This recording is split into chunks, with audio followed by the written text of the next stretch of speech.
And I'm Neysa, and this is Go Ladies, a podcast about navigating life, love, and so much more from a 40-plus perspective. And that's fine. Don't hate on my cardigan. It's cardigan season. It is. Definitely hoodie season. Definitely hoodie season. I almost put on a hoodie. I'm glad I did. We've been twins sitting here. I love it. So you repped your TSU. Yes. Last episode. Sure did. I got my Memphis Tigers on today. Okay, 901. Let me see. Go Tigers. Penny Hardaway went off on the media. I was real proud of him because he's very cool, calm, and collected normally at the press conferences. Okay. But they keep coming for him and his players, and he has to let them know. There was a lot of beep, beep. And I didn't see this press conference. Oh, I need to send it to you. He was like, "This is bull, blah, blah, blah." Like he's defending his players essentially. Like they had a bad game. Long story short, he talked about like the players he had out there are young. He was like, they're freshmen essentially playing against older, right, young men. So give some grace. Young team. And you later, yeah. Yeah. He later came back and apologized, but all of Memphis was like, "That's okay, coach. We got you know." Memphis was like, "Don't apologize." Oh. I like the Grizz. The Grizz social media be lit as hell. I'm like, come on, Grizz. It's like, I'm in there. Talk your ish all day. Yeah. Not everyone gonna say it. So it's okay. Period. They're like, we're a whole nother state, so it's fine. They do what they want. All day. And we got a lot to talk about today too. Speaking of all day. Okay, side note. What? My neighbors, I think, are raising dogs. So I'm hearing like this barking. So if you hear it on the thing, I'm sorry. I'm not a dog lover, but apparently everybody around me has dogs, huh? They doing Michael Vick. Oh, I said they fighting dogs, they're raising. Okay. That's a big from raising dogs to fighting dogs. Please don't be Michael Vick. They're not, I don't think they're Michael Vick, but they are raising dogs. So if you hear puppies going off, this is what's happening. It's crazy. Drives me nuts all day. Do they watch this podcast? Do I care? Okay, I'm gonna be quiet. I hope they do. We need the viewership. They should. I hope their house is clean. Okay, go ahead. So hello, everybody. We haven't said hello yet. Like, hello. Welcome. How's everyone out there? We're glad to be here with you. We are. I am actually under the weather, so can't tell.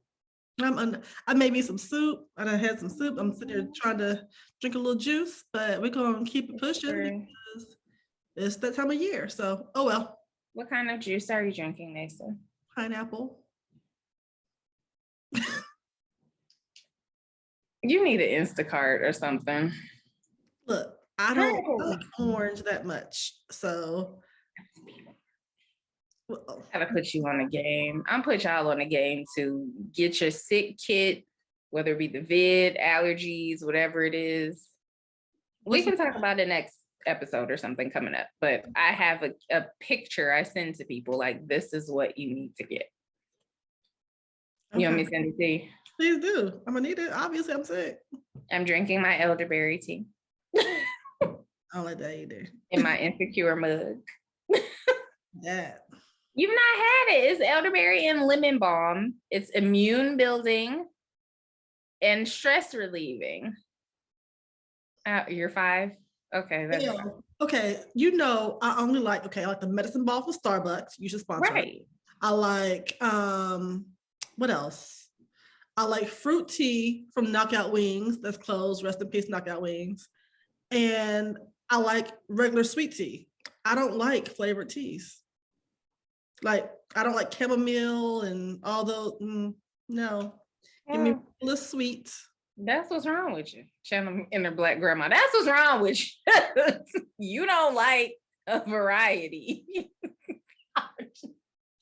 But I got you on medicine ball. It doesn't have to be from Starbucks. Okay. Send me the recipe for the medicine ball. Yes, I can send you the recipe for the medicine ball. Especially a lot of Starbucks are on a shortage. They have shortages. A lot of places. Supply chains jacked up everywhere. So yeah. So okay. Let's Speaking get into of shortages, shortage of information in a sad case out of Connecticut. Yeah. Hopefully by now, you've heard the name Lauren Smith Fields, young Black woman. And she was found dead recently. So background on that. Go ahead. I mean, it's scary. It's just scary. Yeah, it's a very scary story. So met a guy on a dating app, older guy. To my knowledge, I believe Lauren was supposed to be turning 24, or like it would have been her birthday. The guy's like 37. They went on a date and she didn't make it out alive, essentially. Like she didn't wake up the next day. She was dead. She was found dead. From what I know, police are not investigating him whatsoever, although I believe he was the last person she was seen with, right? And she was found in her apartment. Her parents weren't told. There was no like notifying next of kin. They hadn't heard from her, so someone went over to her apartment, and there was a note on the door from the police saying, "Get in contact with us regarding your daughter." So lots of upset, anger, lots of feelings behind this one, because it shouldn't have happened like this. And yeah, Neysa, you go. I'm making faces. I know I'm making faces. You should. So let's go ahead and call it out there. Lauren, beautiful Black woman. Yeah. Her date was with a white male. Mm-hmm. Not saying race had anything to do with this, but I do think that race has to do with how they handled the case. And from what her family alleges, they did not investigate her date because he looked like a good guy. Yeah. Yeah. Who don't like a good guy? The good guy's always a killer. Y'all see TV? It's always a killer looking like a good guy. You know that's code. You know who don't look like a good guy. I know. But that's just like ridiculous. Like, we know good and well that if I drop dead today, you're going to talk to the people who I was with. You know, be it family, be it friends, whomever else, you're going to investigate them first, because the vast majority of murders are committed by somebody that you know. You know? So I just don't understand how in this instance, this is a stranger dude, you know, and he might not have done it. Let me say this. We do not know if he did or did not do it. However, you investigate this fool to find out what happened. I mean, just the bottom line. Her family is being very gracious, and very calm, because like I told you earlier, like, you let him go? Oh, okay, I got it. Don't worry about me. I got it.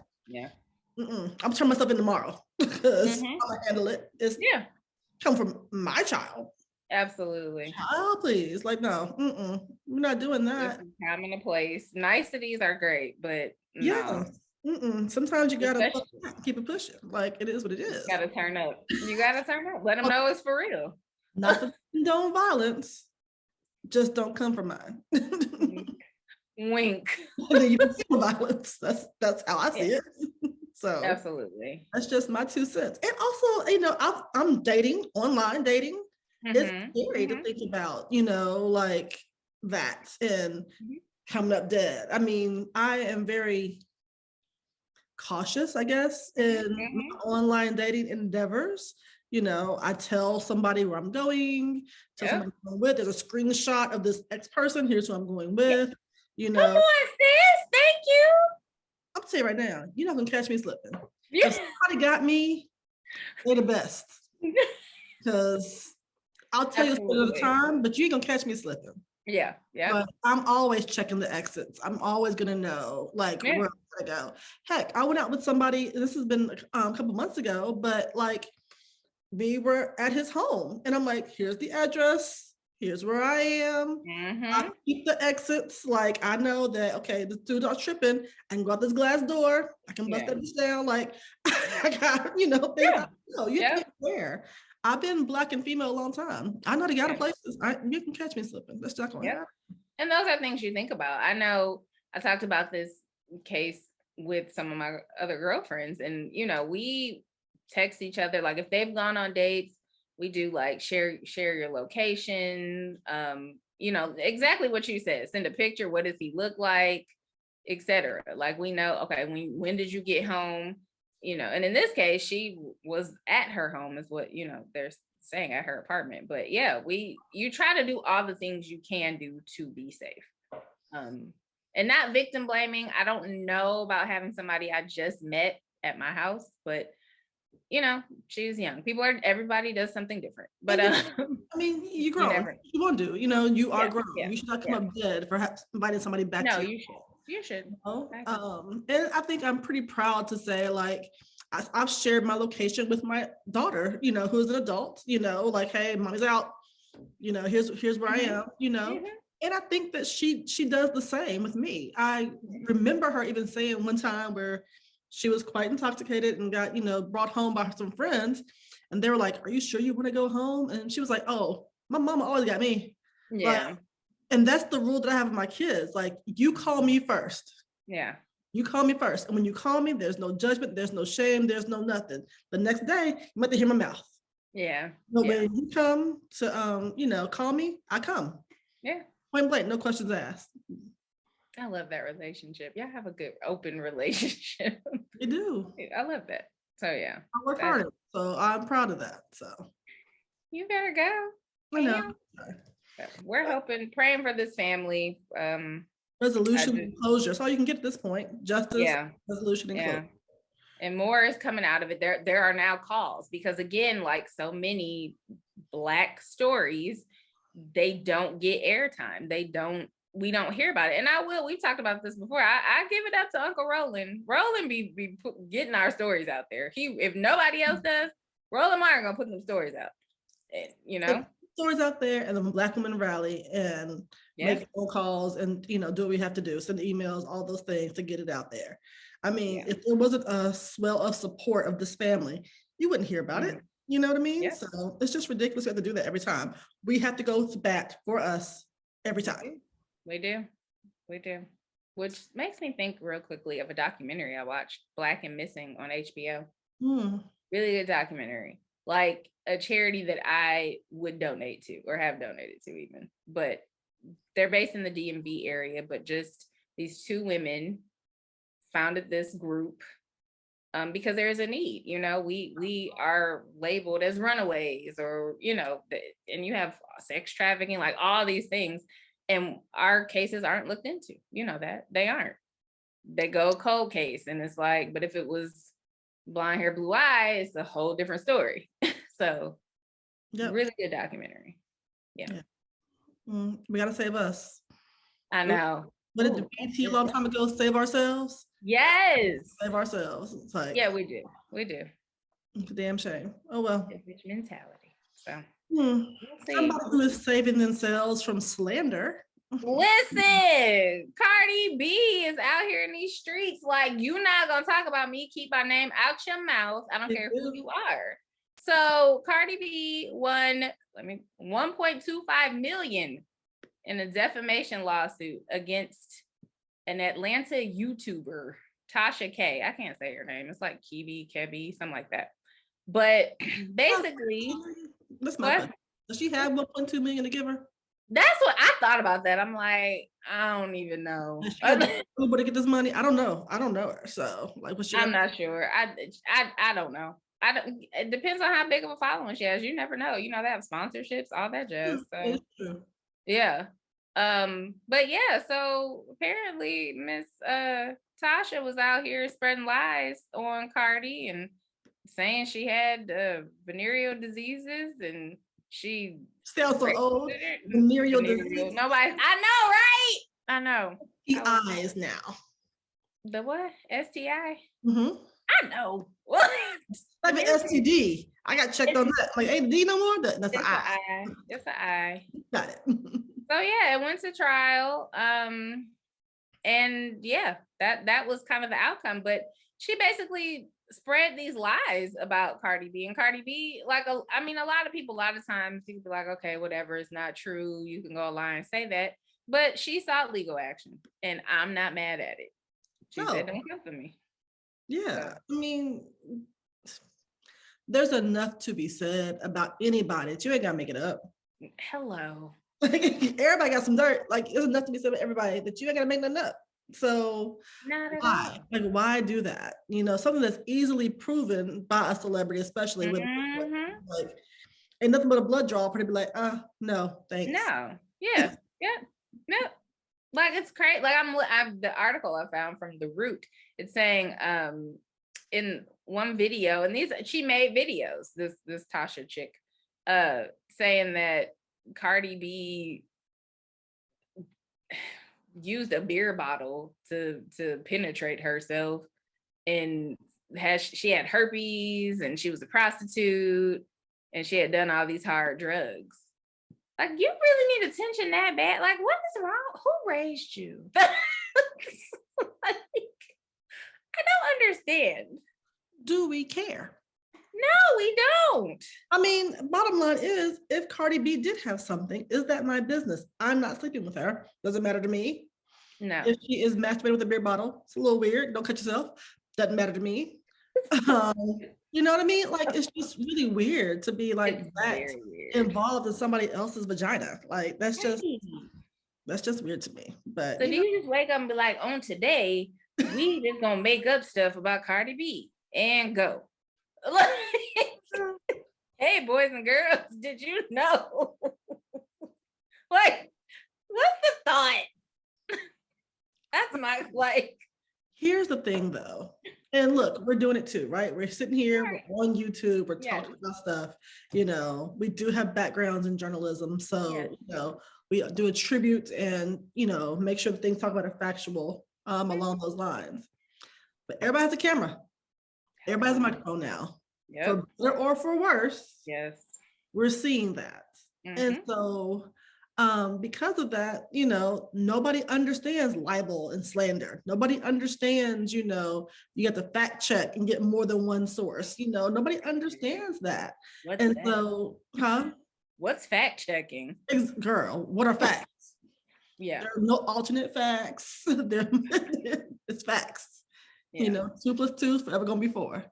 So, you know, I just don't understand that. And so people just have these mics and they come do stuff, and then you're like, oh, that wasn't real? No, it wasn't. It was not. But we see it all the time. You know, Dr. So-and-so, you got a PhD in English. You are not a medical doctor talking about some COVID. Like, all this stuff. You know? True. So no. Good for Cardi, though. Yeah. You go. Cheers, Cardi. Got my tea. Okay. So continue. Okay, popping off. Yes. This is news to you. So y'all, obviously me and Neysa talk like throughout the week, whether it's text or actually over the phone. But Neysa doesn't know this one, what I'm about to tell her. So her reaction is about to be interesting. So, because I want to know, not even a what would you do, but we'll get there. So we have 3 minutes till our guest comes on. Give you a time. Okay. So go. Good. So many of you know boxing is my preferred workout method. I like Iron Mike. He's one of my favorites. Obviously, Muhammad. You have those, you know, protocol established. But I grew up 80s, 90s. Iron Mike is my guy. So sometimes I think I'm him when I'm boxing. Anyways, not when I be trying to move fast like stuff. Like, he got skills. He has skills. I'm not mad at that. Go ahead. So, story time. So on a routine day, so it's actually on a Monday, routine Monday, I do my early morning boxing workout, and I typically stop by my favorite grocery store. But on this day, I had to go to my least favorite grocery store, which is near my house. And I only go to this grocery store if I only have to get like 2 things that they don't have at my favorite grocery store where I do my major shopping. Right. So go to this grocery store. It's still early. My experience going in is good because normally it's janky. I'm gonna just say it's typically very janky. And the people that shop there are interesting people. So go in, everything's fine. Get my stuff. I'm coming out of the store, and I notice someone has backed in the spot next to me. That's not the problem, because I backed into my spot. And Neysa, you like to back in the spots as well. So I was initially going to like cut through where this person is now standing in their driver's side like door. So I see the person, so I self-correct And I'm like, let me go around the back. But I don't go like right around the back. I know how to go wide. So this particular person is parked in a handicap spot. They are handicapped. They really are. So I'm like, okay, I'll just go around. So I see this pickup truck, that's what it is, backing up, and they hit the pole because there's this big yellow pole in the handicap spot and the sign on top of the pole that says handicap. So he hits the pole hard. And I'm like, the hell? But I'm just going to my car to pop the trunk, put my 2 little bags in there, and keep it moving. Here's where it gets good. He swings the door open, and he calls me out my name. He goes, "You bitch." And I was like, was he talking to me? Like, who is he talking to? Redneck, toothless, handicapped man. And I'm just putting my stuff in the car. And he's like, do you want to get hit? Do you want to die? Like, what the hell are you like? I don't say anything. I'm just letting him go off. I don't know. I don't want to make assumptions. I don't know if he thought he hit me. I have no idea what he thought. All I know is he did not invade my space. So I was cool. As long as he stayed over there yelling, I was fine. And which he did. He stayed where he was. I put my stuff in the car.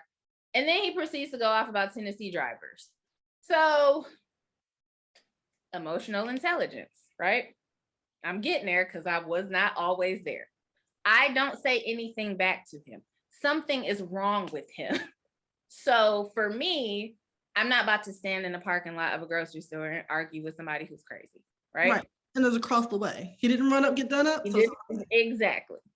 But old Faith would have been like, you know. I can see you now, but you ain't gonna do. I know you. Cause you like a cat. I know you. But Neysa was the strangest thing, and I was just like, it's crazy. Like, I was like, he's up. And now, especially now that you don't know what people got, what they gonna do. So I didn't like give him attention. He was just talking. I made sure to watch him. Right. But then I got in the car, put it in drive, and went on in. But I'm like, this is all before 10 o'clock. I done been calling out my name. Whatever you want to say about me from over there. You take a step towards me, that's a whole different issue. Boom. But from over there, do you? That's my go off. Over here, gross. I'm with you. Exactly. Gross, right? I was proud of me. You did good. I did good. Okay. We have to toss the commercial break so we can bring in our guest. We have a guest today. Bring in our guest. Okay, guys. So we are back, and obviously we have a guest with us now. Full disclaimer, we are, I don't say a new podcast because we're not really new. We're on season 2. However, a lot of our guests are people that we know. And I've known this woman for many moons. I'm just going to say that, many moons. A few moons. A few. We met at 3500 John A. Merritt Boulevard for the TSU folks. You know exactly where that is. And this one has been my coach, my mentor. I've cried on the phone with her. She's just an amazing person who checks on you when you didn't know you need to be checked on. She's one of those type of people. Like, she just shows up from out of town and be like, hey, let me come bless you. And it's just out the blue. Just a heart person and has a heart for service for people. And so I could talk all day. I'm not gonna do that all day because then I'll just move the seniors and then stop, Faye. See, I'm being heartfelt and stuff. Yeah. Anyway, our guest here is Tasha Edwards, also known as the Hip Healthy Chick. You can follow her on all the socials, and we'll make sure we link those, of course, in the box as well. But Tasha, thank you for joining us. Thank you. Thank you for having me. It's so funny because I just wrote about that. I had to write, Neysa was a part of some grant work that I had done. And I was like, I don't know how to budget getting in a car and driving 2 hours to drop people off some grocery carts. I don't know how to, I was like, I don't know how to line item that, but it is that sometimes you just need to know when to show up how to show up. Sometimes just showing up and not knowing anything is okay too. We all know. That's the thing I can say about you and our time together. Like, let me say this. Tasha is a scholar. She has all the degrees, certifications, Pilates, Zumba. She can do a bar class, like whatever class you need, Tasha can do. Probably knows jujitsu and everything else too, honestly. But sometimes the best workout I've had with her is a mental, where she's like, sis, what's wrong? Like, what's wrong?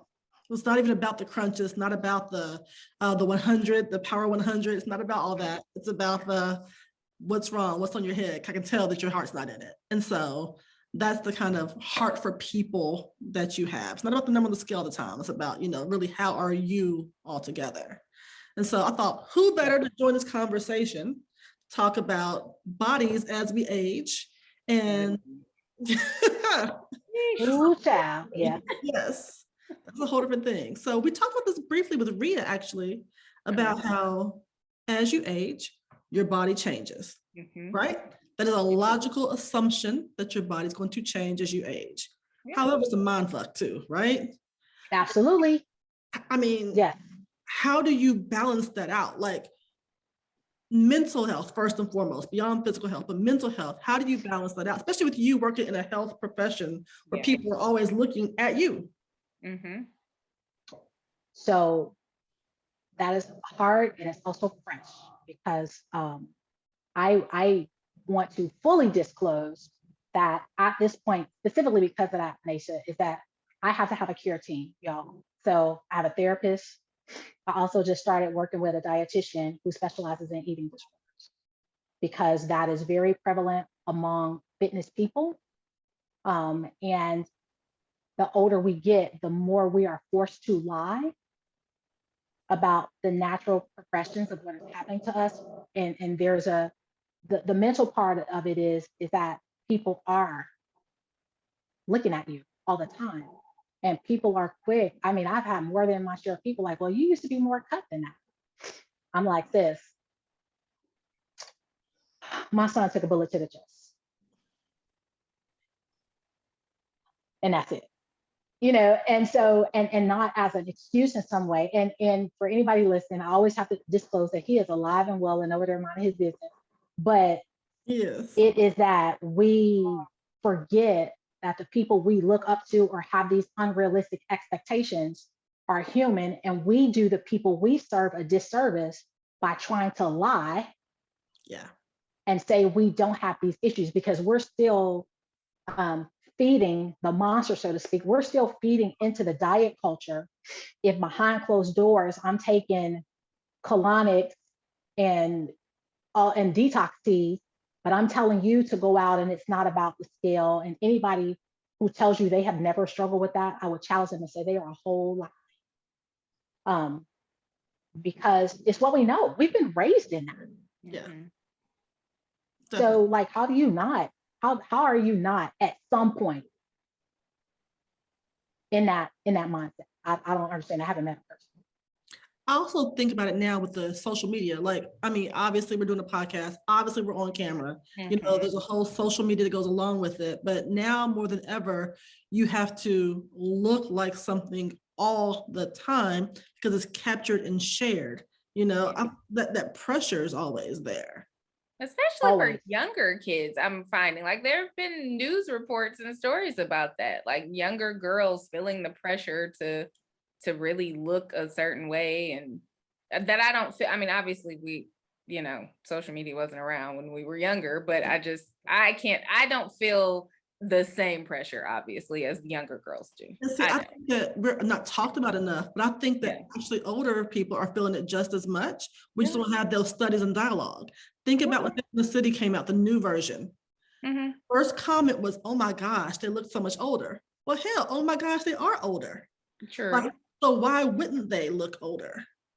Or when you compare the Golden Girls, because they were 47. Blanche was 47 years old during the Golden Girls. I think Sophia was 70 something. But how old they were perceived, and now you look at Sex and the City, and they're 55 because Carrie's 55 on the show. Yeah. And the life that she's living is very different than Blanche and Sophia and, you know, Betty. So it was a very much so different thing. So I just wonder if, you know, we're doing a better job of saying you can live your life vibrantly as long as you want to, but at the same time, you also got to look like something too. And that's, you know, it's a mind fuck. Yeah, and there's a lot of intersectionality with that.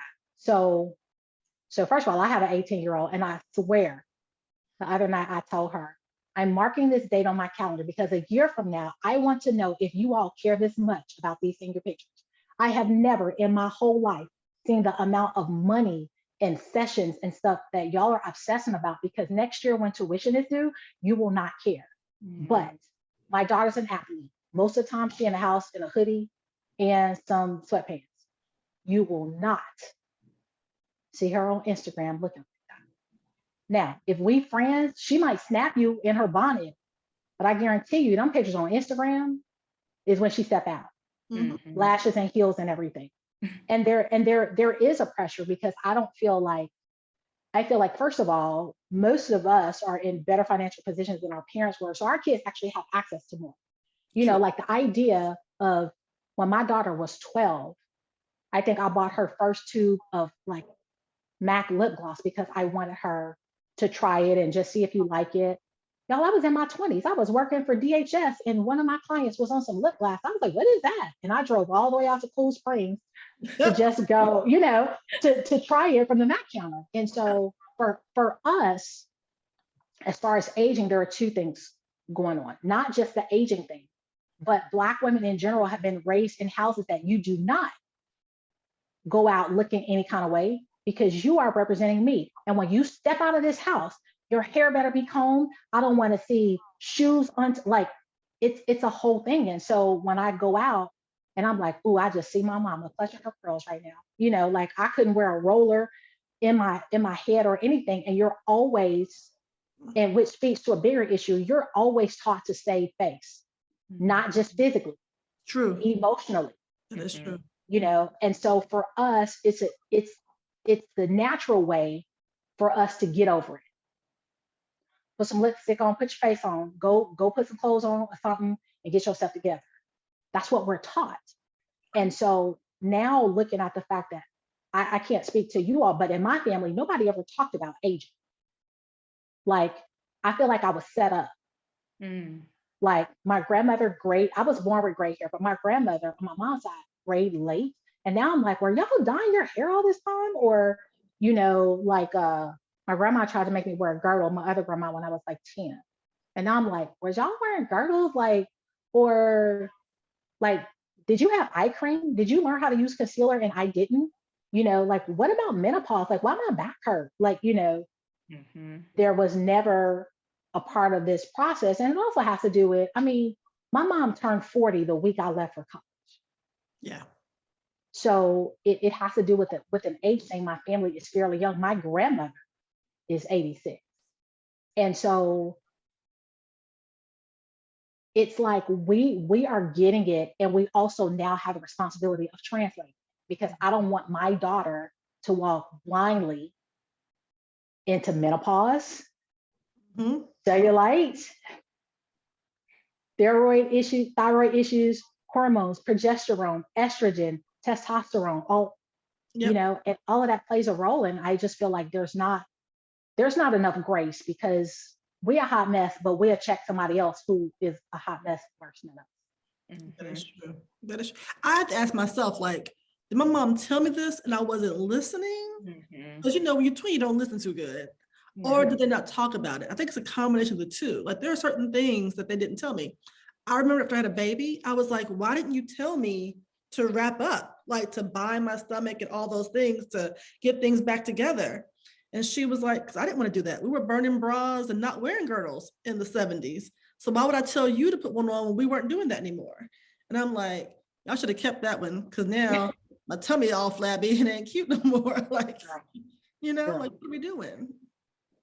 And honestly, I think that we were kind of on the, I won't say the blessed side. I always say that I think that there are pluses and minuses to having children young. So my mama had kids when she was 18 and 21. She didn't need the snap. you know, and then when you're young, you're active and you grow up with your kids. Well, for me, I had Jason a little over a year after I lost my first son. So, and I'm going through a divorce. So now I'm extremely overweight and unhealthy. And for me, when I went home, the more weight I gained from my mother's side of the family, I was now like one of them, if that makes sense, because I was always the athletic one, you know, and even me and my mom and I had a knockdown drag out because after Jay was born, I was like a 42 triple D, probably more than that. That's just the biggest bra I remember buying, not sure if I could fit it. And when I told her I was having a reduction because of my back and all that, my mother said, "You're getting rid of a family trait." You know, so if you think there were all these mixed emotions, because my grandmama would be like, "You getting fat." So it was like there are all these mixed signals about who we should be. And whether we accept them or not, it's like sticky notes. Over time, you're taking that stuff in, and sometimes you don't know that there's still stuff until you show up in a situation and like, why am I tripping about my butt? Because when I was in the 6th grade, so and so told me my butt was too big, you know, and so we have to start unpackaging that so that we don't transfer that. And I'm guilty of that. I know I have told my daughter plenty of times, I need for you to go back in there and change your clothes because you will not go out of my house looking like that. And you don't know if they're lazy or they just ain't bothered. And it's hard to know that. So that's us in the sandwich generation. Yep. On both sides of it. Because I know I've done the same thing with mine. Right now I'm like, you can't go with me with that on. Just that's a no, you know, and just gone from there. Yeah. It's very, very difficult. I remember similar thing when I was having some surgeries done. My mom was like, "Why aren't you just good enough where you are?" And I'm like, "Because I don't like it, and I have the money to change it. So therefore, I shall." You know what I mean? Like it's that simple. And I think that they accepted aging a little bit better than what we're doing, because I'm fighting it every day tooth and nail on the street. Like we had that whole episode. I'm fighting it every day tooth and nail in the street, trying to, you know, getting the hair dye.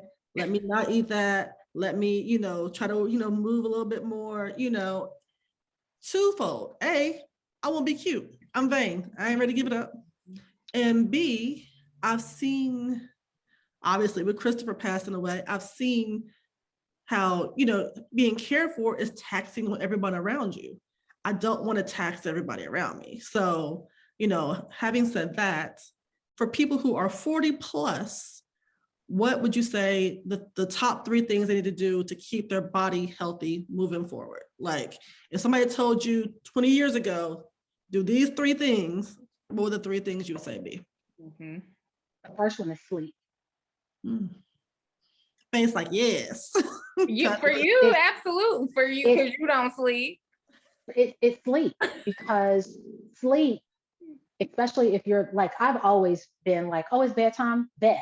Like I've been good with that. But you always feel like you're missing out on something. And so bedtime began to be seen as a punishment. Or, you know, Steve Harvey, I saw the quote, rich people don't sleep. That's 8 hours a day for X amount. That means you're going to sleep a third of your life away, you know, 8, because it's 24 hours and 8 hours a day. So that's basically, if you sleep 8 hours a day, you're sleeping a third of your life away. And I think that grind thing, specifically now that we can see each other's business 24/7, is what's killing us. So I'm going to say sleep, number 1, definitely number 1. Number 2 is hydration. And I'm saying, you know, everybody says drink water, but think of it this way. Not only are we talking about skin, but if we want to get real honest, as you get older, you lose moisture everywhere. Everywhere. The less hydrated you are, the more everywhere will be dry. You know, and so as a kid, again, water is almost seemed like a punishment. I want a sweet tea, you know, like, or I want a Pepsi. Like I want what you want. I want that Kool-Aid with them 6 cups of sugar in it. And so to not to see water as some type of punishment, but to get used to hydrating, because we're talking about hair, skin, nails, all that vein stuff that we're talking about. It all feeds off of hydration. Yeah. The last thing, weight training. Really? And so, yeah, because I think about when I was on the dance team, you went and stretched. Mm-hmm. Like you didn't lift weights. And then when you start thinking about the fact that we're losing like muscle mass, when we start getting 30, like it started going down and down and down and down and down. And so as you lose testosterone, which is kind of what I'm going through now, is that you can't even put on muscle, which means it has to be something. So if it ain't muscle, then what is it? It's fat. Because we've been told go in there and sweat, sweat on the step, get on the elliptical, get on the treadmill. And we're not fighting against things like osteoporosis or anything because all we've been told to do is burn calories. And I think strength training also is very mental because I think a lot more women would visualize themselves as strong because weights are seen as a guy's thing way too often. No matter if you see all the women lifting weights, it's still like, I don't do that. Give me these 3 pounds, And so there's a fierceness that goes along with saying, I'm gonna pick this weight up because I can, and talking about I'm 46 and my grandson is in a crazy stage. So he's 18 months. So which means if he comes full throttle towards me, I can catch him, roll on my back and sit up and put him back. And then of course he wants to do it again. I can get off the floor with him with no hands on my hip. To me, that is like, it's now health, it's the functioning. And I know that is so because I've put in so many years of strengthening my body. I want to be the mom that can still run up and down the sidelines while my daughter is running. And so I wish someone had told me that earlier because I believe if I had started building muscle in my 20s, I could have combated depression, number one, because I had something else to do. And it would have become a habit where I would have started reserving my bone mass. Those are all good tips. I got 2 of them. Yeah. Which 2 do you have? I sleep and I hydrate. When you sleep and hydrate? When I'm asleep, but I don't sleep all night, but I go to bed. Okay, I do have a question. Because it's the whole diet industry and etc. Water. Is there a particular type of water people should be drinking? I mean, you go in the grocery store, there's so many types of water. Alkaline water, spring water, this. I mean, I'll admit I do drink spring water. That's my favorite. But is one better than the other? In my opinion, no. Well, we live in a time of consumerism. Mm-hmm. And so to me, the best water is the one you'll drink. Okay. So like I have went and bought all the gallons of alkaline water. And there are times that there was a certain brand of alkaline water I enjoyed because they helped me stay regular. Like I felt like it was something in it. It could have been a placebo with that. Mm-hmm. But like when I don't want to drink water, like I have these. This is like the Just Lemon. I want to say this was Will Smith thing or Jaden's thing or whatever. Yeah. Mm-hmm. Because I like the little tinge of lemon without me having to go put it in there. Okay. And the other thing is that for people who don't like water, like I have a problem drinking water when it's cold outside because my body is so cold. Mm-hmm. Herbal teas count so I might drink 64 ounces. All right, sis. Get her, please. So, well, here's the thing, so you are getting some type of hydration, but what you're taking on top of that is caffeine, which can be dehydrating, and sugar. Because nobody drinks decaffeinated sweet tea. Not that I know of. True. Really? Mm-hmm. True. Girl. Because in this house, I'm telling you, sweet tea I never even heard of sweet tea until I moved south. Like we used to call it iced tea and it was nasty. It was like Lipton. Yeah. Like now down here, Milo's is life. And so, but yeah, and it's learning how to get other liquids in, like if you're a milk drinker or whatever, if you like kombucha or whatever, it's not going to count like 1-to-1, like 12 ounces of milk doesn't count as 12 ounces of water, but there's still hydration to be had. Right. And when you're talking about, and I was talking about dryness, but you're also talking about at 40, I'm in full menopause at 46. Mm-hmm. And so we're talking about when you start having hormone deficits, it pulls everything out of whack. And we start drinking more caffeine because we're more tired. And that caffeine starts drawing more stuff out. And then we're not trying to drink the water, but we'll drink the water in summertime. But now it's winter and it's cold. You know, it's like a constant cycle. And so it is finding that habit, whether it is, I'll drink warm water. Like I can't drink cold water, but to somehow just make it a part of what it is that you do. Because if you don't drink it, then you retain it. That's the other part of it. Okay. Drink your water, Neysa. I'm gonna drink my water. I'm a weight train too. Girl, I hear you, because I'm going to get my tea after this, but I need to drink some water because you can feel it. You can feel it. When you can't go to the bathroom, you can feel it. Like if your hair is dry and your nails are brittle and your skin is flaking, you can feel it. It is oftentimes a hydration issue. Yeah, definitely. So as you take your sip, I'm going to be cognizant of your time.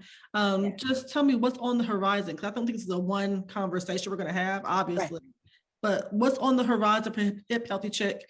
And if people want to find you, where can they find you? So I have been thrusted into the weight bias light. And I say that because my principle has always been about access and inclusion. And again, I just happen to be at multiple intersections. I'm Black, I'm over 40, and I'm considered obese, right? And in the industry, I was considered obese at 155 pounds anyway. So now, earlier this month, I had the opportunity to be on a panel with Self and American Council of Exercise, and we're talking about weight bias, but now I'm circling back because I think it's important for us to recognize that weight bias exists, but some of us are also using the fat positive movement as a reason to not exercise and eat what we want. You know, and so there's that middle ground, and that's actually where I'm going. And so I did not get a job today, and I think it's the best thing that happened to me because it created space for me to create and put the things out in the world that I'm not seeing. And I don't need to be locked up. I mean, a 401k would have been nice, but I don't need to be locked up behind somebody else's stuff because God just has so much for me to go out and do. And there's so many conversations, specifically conversations like these, because we aren't people's on their radar as much as we should be. Our care needs have always been put low. So that's what's next. And so I am Hip Healthy Chick everywhere, Twitter, Instagram. Twitter, if you don't like political rants, please do not follow me on Twitter. That's my ranting space. But also I have a friend who's creating TashaEdwards.com for me right now because Hip Healthy Chick, you know, I've kind of outgrown her. Now it's time to, you know, step up and add some other things other than teaching Zumba. And I'm ready. Well, you also talk about your podcast. Yes. The See Her Healthy is also a rant if I have to talk to myself. But I think sometimes we need to talk and say what we have to say because there are so many people who are feeling like us. If y'all are just chatting, you may not have a guest, but what you said is valuable because y'all are honest with each other. Exactly. And I think those are worth it too. And so it's See Her Healthy, named after a nonprofit I made in honor of my grandma and my aunt. Awesome. So look, I can talk to you all day. I'm sure I'll be emailing you after this as well. And of course, we'll put all of your socials in the bio link everywhere that we are. We'll definitely shout you out. I am always honored because I know how busy you are to take the time to even come on and grace us on our show. So thank you for that. And yeah, people, you should check her out because she's just awesome. And, you know, follow her for all the things you want to know about your body, about aging, about just being your best self ever, because it's all the joy and light is on her page. So make sure you check her out as well. So Tasha, it's go time, y'all. It's time to upgrade. Oh, here we go. Here we go. That's what we're trying to do. All 2022, we're trying to upgrade, do new things. So it'll be fun. So with that, I'm gonna say adios to everyone. Zoom's gonna cut me off anyway in a second. So you guys. I have a to-go quote. Give your quote. Come on. If you can't love yourself, how in the hell you gonna love somebody else? RuPaul. RuPaul. Thank with you. that. We'll talk to you guys later. Bye. Bye, y'all. Thank you. Thank you, Tasha. Bye.